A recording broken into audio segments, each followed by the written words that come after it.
जंतर मंतर में हम आते हैं, बच्चा रोता है, माँ दूध देती है, जहाँ हम तो कितने 9 महीने से रो रहे हैं, 9 महीने में तो बच्चा पैदा हो जाता है। तो सरकार अभी तक सुन नहीं रही हमारी बात। देश आज़ाद हुआ है, पहली दफ़ा देश का साबका सैनिक ट्रेनें रोकेगा, जबकि हम इसके पक्ष में नहीं थे। हमारे को मजबूर होके हर एक तरह के हाथ कंडे अपना के और हम जब तक नहीं जहाँ से उठेंगे, जब तक हमारी मांगे सरकार मान नहीं लेती। ये जो आंदोलन है बिल्कुल पड़ाव वाइज चल रहा है, क्योंकि हमने किसानी संघर्ष से बहुत कुछ सीखा है। किसानी संघर्ष भी जब शुरू हुआ था गांव लेवल से तहसील लेवल, डिस्ट्रिक्ट लेवल, उसके बाद फिर दिल्ली में पहुंचे।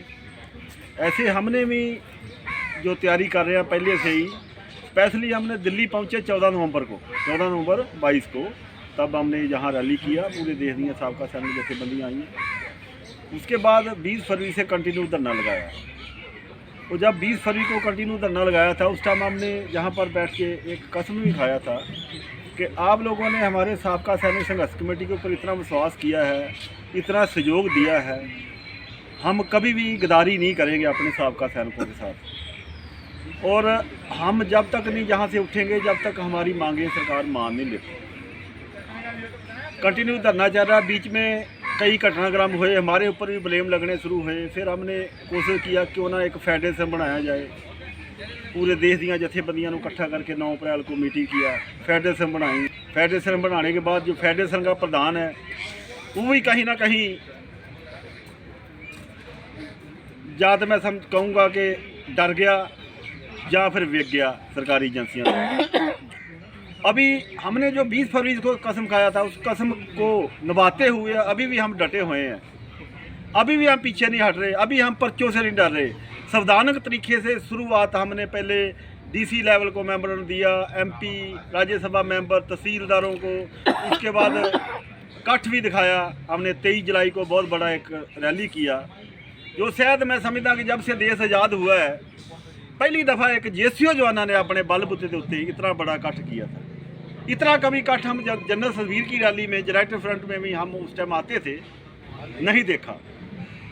लेकिन जिस मकसद के लिए वो कॉल दिया गया था फेडरेशन के अध्यक्ष द्वारा, वो उसके ऊपर पूरा नहीं उतरे। उन्होंने जो जैसे संसद मार्च गिराव के लिए कॉल दिया था, वो कॉल करने से मना कर दिया, गिराव करने से मना कर दिया, क्योंकि वो किसी दबाव के नीचे आ गए, या एजेंसियों के दबाव के नीचे, या फिर डर गए किसी तरीके ना, तो वो जो सफल नहीं हो पाया। उसके बाद फेडरेशन के प्रधान को हमने जो है अपना मता पास करके, क्योंकि हमने उसको मता पास करके अपनी फेडरेशन से आउट कर दिया, क्योंकि जो संस्थापक मेंबर थे 26 मेंबर में से 15 मेंबर हमारे थे, उन्होंने मता पास किया। हम पड़ाव वाइज जो है संघर्ष कर रहे हैं। 25 नवंबर को कॉल दिया है। इस कॉल में हमने पूरे देश दियाँ जेसीओ जवान संस्थाओं को, पूरे देश दियाँ किसान जथेबंदियाँ को, मजदूर जथेबंदियाँ को, सामाजिक जथेबंदियाँ को, धार्मिक जथेबंदियाँ को भी अप्रोच किया है, अपील किया है कि हमारा साथ दो। जिमें कि हमने किसानी मोर्चे के किसानी संघर्ष के योगदान निभाया, इस करके नहीं निभाया, हमने अपना फर्ज समझते हुए निभाया कि हम भी किसानों के परिवारों विचों, हम भी गरीब मजदूरों के परिवारों विचों, असीं भी बहुजन समाज विचों हैं। डिफेंस के कोई साहूकार, कोई MP MLA का बच्चा नहीं जाता, तो इस करके असी अपना फर्ज निभाया, बड़मुला योगदान निभाया। भावें 25,000 मैडल वापस करने की घोषणा होए, भावें वो तरह तरह दियाँ एक्शन करने, परेडा करनिया, सरकार झुकी किसानों के लंबे संघर्ष के दौरान। और अभी हमारे को उम्मीद है कि किसान जथेबंदियाँ को हमने समर्थन पत्र अपने मेंबरों ने दे रहे हैं, समर्थन के लिए एक्सेप्ट कर रही ने। संयुक्त मोर्चा गैर राजनीतिक, संयुक्त मोर्चा राज्यवाल और डल्लेवाल, उसके बाद चिरूनी जी ने भी हमने मेंबरों ने दिया है। किसान मजदूर संघर्ष कमेटी पन्नू पंदेर को भी दिया है। और ग्राहा जी जो जोगिंदर सिंह ग्राहा है, जो वो भी एक साबका फौजी है, 9 साल उनकी भी फौज में सर्विस है। डल्लेवाल साहब भी 8-9 साल सर्विस कर चुके हैं। वो समझते हैं हमारे जवानों की प्रॉब्लम, उनको भी हमने अप्रोच किया है। अभी ये 25 फरवरी का एक ऐतिहासिक आंदोलन बन रहा है। जब से देश आज़ाद हुआ है पहली दफ़ा देश का साबका सैनिक ट्रेनें रोकेगा, जबकि हम इसके पक्ष में नहीं थे। हमारे को मजबूर होके हर एक तरह के हथ कंडे अपना के ये जो कदम उठाना पड़ा है, क्योंकि हमारे देश की जी जनता है, जो साबका सैनिक है या सैनिक है, देश की जनता नू डिस्टर्ब नहीं करना चाहते, लेकिन हमारी मजबूरी है।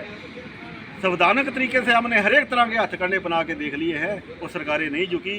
अभी 25 नवंबर को हमने कॉल दिया है, हम ट्रेनें रोकेंगे, लेकिन फिर भी हम पूरे देश की आम नागरिक से इस चीज़ का माफ़ी मांगते हैं। लगातार ये भी बात उठी है, जब हमने जनरल सतवीर का इंटरव्यू किया और उनसे पूछा कि क्यों हुआ ऐसा कि सैनिक अलग हो गए और अफसर अलग हो गए, तो वो कहते हैं कि कुछ जयचंद हैं। तो वो जयचंद कौन है? जयचंद तो उसी को बोलेंगे जिन्होंने जवानों को मिसयूज किया है। 28 लाख साहब का कट दिखा के अपने आप, जो जनरल VK सिंह है, वारी रैली में स्टेजों के ऊपर बैठ गए, मोदी जी को बुलाया और उनसे झूठा आश्वासन दवाया और खुद मंत्री MP बन के मंत्री बने बैठे। इन्होंने एक दफ़ा भी आवाज़ नहीं उठाया। यही जयचंद हैं। और उसके बीच में हमारे JCO जवान भी कुछ जयचंदी का रोल निभा रहे हैं, जेड़े इनकी गोदी में बैठे हुए हैं, किसी किस्म का लालच में या पर्सनल हित के लिए या सर अपना पॉलिटिकल माइलेज लेने के चक्कर में हमारे ही JCO जवान अलग अलग तरह के जो है एक्शन कर रहे हैं, जो कि बिल्कुल गलत है। 28 लाख साबका सैनिकों को धोखा दे रहे हैं अपनी राजनीति चमकाने के लिए। जो हमारे रिजर्विस्ट जिन्होंने 3 लड़ाइयाँ लड़ी हैं देश के लिए, उनको एक पैसा भी बड़ा है पेंशन। जो हमारी ठीक है सिपाही से हौलदार तक थोड़ा बहुत बड़ा है ORP साइकिल में भी, लेकिन वो भी ORP 3rd में उनको भी बिल्कुल 0 हो जाना। ये 1 रैंक 1 पेंशन खाली रह जानी है, ऑफिसर रैंक ऑफिसर पेंशन जैसे कि पहले भी है। थोड़ा बहुत हमारे को एक टॉफ़ी लॉलीपॉप दिता गया है, बाकी ज़्यादातर जड़ा जैसे कि हमारे प्रधानमंत्री जी बोलते हैं कि 65,000 करोड़ दे दिया, 17 इनका अभी भी जो ये पेट नहीं भरा है। लेकिन हम बोलते हैं दिया सरकार ने, खजाने से पैसा दिया है, हमारी पब्लिक का जो पैसा है, जो इनकम टैक्स पे ही पैसा दिया हमारे को, उसके लिए हम प्रधानमंत्री का शुक्रगुजार करते हैं। लेकिन हम ये भी पूछना चाहते हैं कि वो 70,000 करोड़ गया कहाँ, किनकी जेब में गया?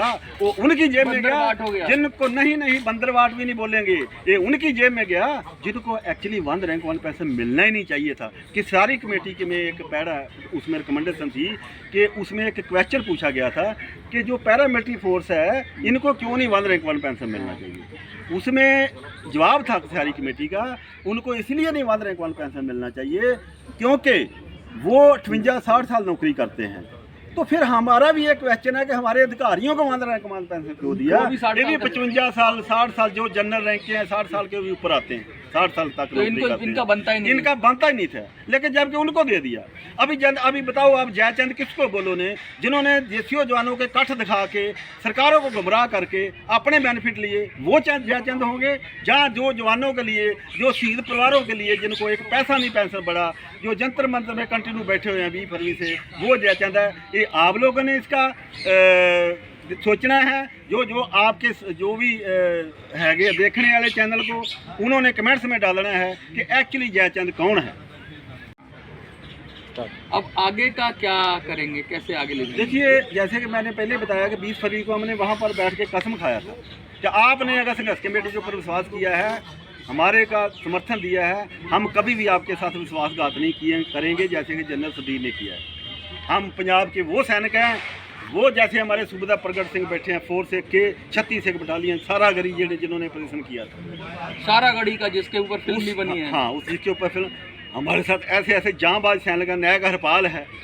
हम ऐसे नहीं है कि हम डर जाते हैं FIR। अभी जैसे हम अगला प्रोग्राम हम 25 नवंबर को दे रहे हैं, रेल रोको 2 दिन का। हम ये बोलते हैं कि जैसे कि हमारे को 20 सितंबर को हमने संसद को मार्च किया था, हमारे को अरेस्ट कर लिया बसों में बिठा के, किसी को कहीं छोड़ दिया, किसी को कहीं छोड़ दिया, किसी को थाने में ले गए, शाम को फिर बसों में बिठा के छोड़ दिया। हम अभी इस बार ऐसा नहीं करेंगे।